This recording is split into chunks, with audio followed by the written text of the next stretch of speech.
ሁልጊዜ ትልቅ ደረጃ ላይ ለመድረስ አልመህ ታውቃለህ?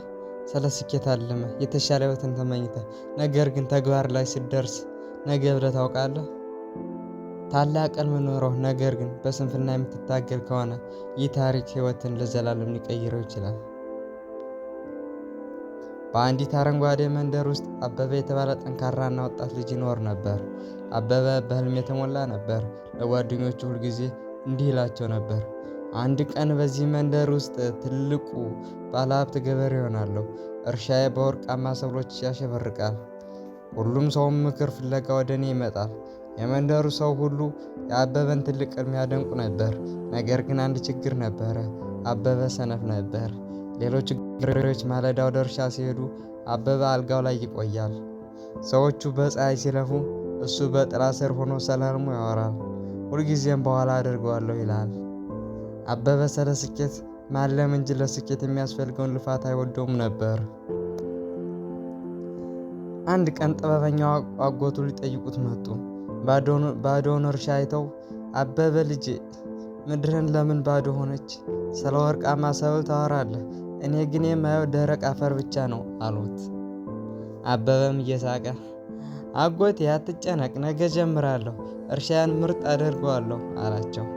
አጎቱም ይህን ነገ የሚለውን ቃል ሰምተው ስለሰለቻቸው ለአበበ ትምህርት ሊሰጡት ወሰኑ። ከኪሳቸው 2 ትናንሽ ዘሮችን አውጥተው ሰጡት። እነዚህ ዘሮች ተራ አይደሉም። አንደኛው የህልም ዘር ነው። ተንከባክበህ ካሳደግከው ሀብትና ክብርን ያፈራልሃል። ሁለተኛው ደግሞ የስንፍና ዘር ነው።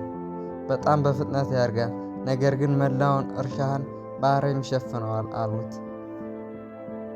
አበበ ዘሮችን ተቀብሎ አሁንም ነገ ተክላቸዋለሁ ብሎ ለቀናት አቆያቸው። በመጨረሻም ሁለቱንም ዘሮች ተከላቸውና ምን እንደሚሆን አያለሁ ብሎ ቸል አላቸው። ከሳምንታት በኋላ ወደ እርሻው ሲሄድ ደነገጠ። የስንፍናው ዘር በፍጥነት አድጎ እርሻውን በአረም ወርሶታል። የህልሙ ዘር ግን ውሃና እንክብካቤ በማጣቱ ሊሞት አዘቅዝቋል።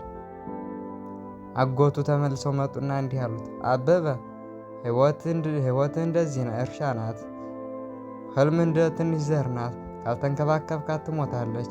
ስንፍና ግን በራሱ ይበቅላል፣ ህልምህን ሁሉ ያጠፋዋል። አበበ ተንበርክኮ አለቀሰ። በዚያች ምሽት መተኛት አልቻለም። የባከነው ጊዜውና የሞኙ ተስፋው ተሰማው። አሁኑኑ ካልተቀየርኩ ስንፍናን ለዘላለም ይገዛኛል ሲል ለራሱ ሹክ አለ። በማግስቱ ፀሐይ ከመውጣቷ በፊት ተነሳ። በእጆቹ አረሙን መንቀል ጀመረ። እጆቹ ደሙ፣ ጀርባው ታመመ፣ ግን አላቆመም። የህልሙን ዘር በየቀኑ ውሃ እያጠጣ ተንከባከበው። ከዓመታት በኋላ ያቺ ዘር ፍሬ የምታፈራ ትልቅ ዛፍ ሆነች። አበበን በመንደር ውስጥ ስንፍናውን አሸንፎ ትልቅ ደረጃ ላይ የደረሰ ገበሬ ተብሎ ተከበረ። ውድ አድማጮቼ፣ የአበበ ታሪክ ስለ ግብርና ብቻ አይደለም፣ ስለ ህይወት እንጂ። ሁላችንም በውስጣችን 2 ዘሮች አሉን። ህልም የሚያድገው በየቀኑ በምታደርጉት ጥረትና ስነ ስርዓት ብቻ ነው።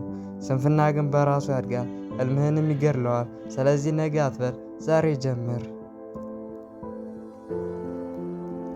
የዛሬው ቪዲዮ ይመስላል። ከተመቻችሁ ከወደዳችሁት ላይክ፣ ሰብስክራይብ፣ ሼር ማድረግ እንዳትረሱ።